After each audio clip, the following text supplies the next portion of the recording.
Angel दिव्या चॅनलवरती सर्वांचं खूप खूप स्वागत. आणि त्याचबरोबर आज दिव्या किचनमध्ये आपल्याला नवीन रेसिपी घेऊन येत आहे. साबुदाण्यापासून बनवलेली उपवासाची कुरकुरीत कटलेट. उपवासाची अप्रतिम आणि झटपट होणारी रेसिपी आहे. बघा कशी रेसिपी आहे. आणि त्याचबरोबर आपण आज त्याच्याबरोबर उपवासाची चटणी पण शिकणार आहोत. हो, असे ते कटलेट बनतात. कुरकुरीत आणि खुसखुशीत आणि लगेच होणारा पदार्थ आहे. तर यासाठी लागणारं साहित्य पुढीलप्रमाणे असेल: उकडलेला बटाटा, शेंगदाणे भाजलेले, मीठ, जिरे व शाबू तांदूळ, त्याचबरोबर मिरची. आता हे सर्व मिश्रण हे करून घ्यायचं. बटाटा एकदा कुस्करून घेऊया, शेंगदाण्याचं कूट बनवून घेऊया, मीठ जिरं तर लागलं, आणि हे शाबू तांदळाचं रव्यासारखा पीठ बनवायचं मिक्सरमध्ये वाटून. आता हे सर्व मिश्रण एकत्र करूया. बटाटा स्मॅश केलेला आहे, त्यामध्ये आपण हे बघा सर्व बटाटा दिला आहे. त्यामध्ये आपण जो शाबू तांदूळ वाटलेला आहे रव्यासारखा वाटायचा आहे, एकदम बारीक वाटू नका. हे बघा तो मिक्स करून घ्यायचा आहे आपल्याला चांगला. त्याचबरोबर शेंगदाण्याचा कूट घेतलेला आहे आपला, जेवढा पाहिजे तेवढा घ्या. थोडा बटाटा जास्त घ्या, कारण याला बटाटा लागतो आपल्याला, कारण मिक्स व्हायला. आणि पाण्याचा थोडाही वापर करू नका. आता यामध्ये चवीनुसार मीठ टाकूया.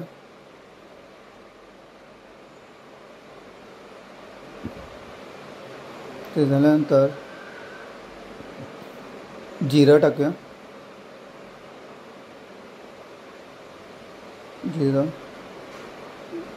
आणि त्यामध्ये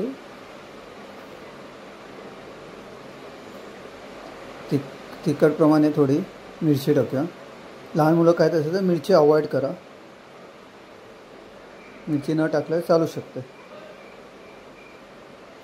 हे बघा चांगलं मिश्रण मिक्स करून घेऊया.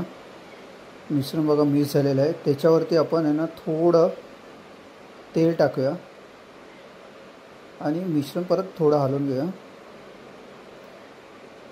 मिश्रण चांगलं हे करूया, मिक्स झालं पाहिजे. मग थोडं तेल टाकलेलं आहे. हो, तेल टाकून परत आपण त्या मिश्रणाला थोडं हे करूया. आणि एका ताटात आपण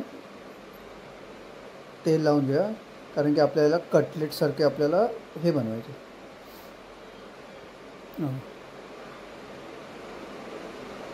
कटलेटसारखे आपल्याला बनवायचे म्हणून एक ताट घेऊया.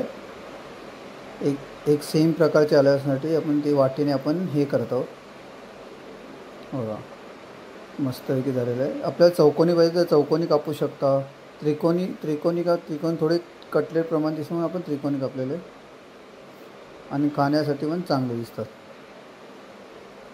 नवरात्रीमध्ये उपवासासाठी चांगल्या प्रकारे रेसिपी आहे आणि लवकर आणि फटाफट होणारी आहे. तुम्ही पण घरी बनवून बघा एकदा. बघा असे काप करूया. आपल्याला चौकोनी पाहिजे चौकोनी करू शकता, उभे पाहिजे उभे, आयताकृती. हा लवकर आणि फटाफट होणारा उपवासासाठी आणि तुमच्यासाठी खास पदार्थ आहे. आणि आपण बनवून कमेंटमध्ये लिहून कसा वाटला ते आम्हाला एकदा सांगा.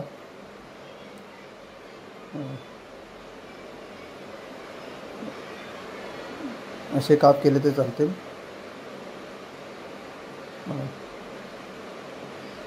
ते काप असे साईडला. खाली तेल लावायला विसरू नका. हे बघा तेल लावल्यामुळे आपले काप बघा कसे फटाफट बाहेर निघतात.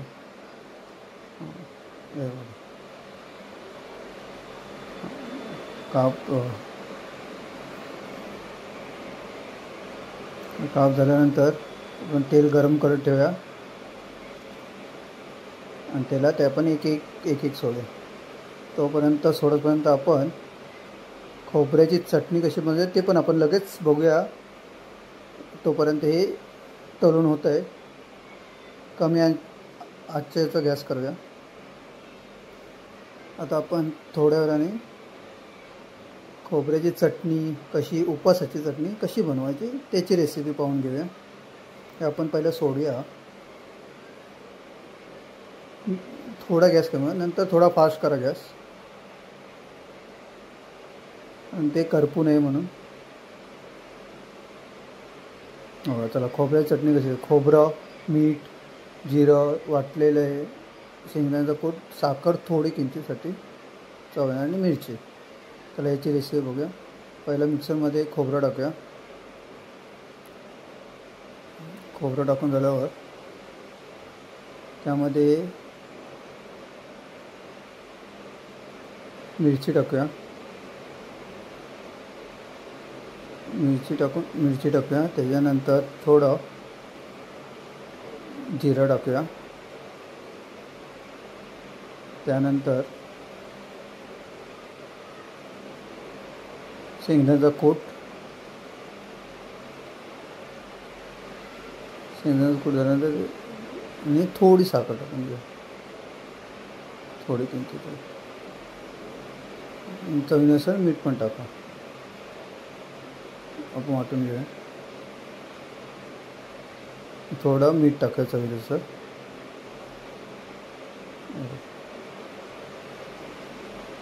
आणि चटणी आपली तयार झालेली आहे.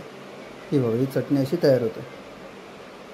आणि आपले तयार झालेत आणि आपण उपवासासाठी खाण्यासाठी सज्ज झालेलो आहे. तुम्हाला रेसिपी आवडल्यास कमेंट करून मध्ये सांगा आणि लाईक, शेअर, सबस्क्राईब करायला विसरू नका. हे बघा, चला खायला या रेडी झालेली आपली रेसिपी आणि खोबऱ्याची चटणी.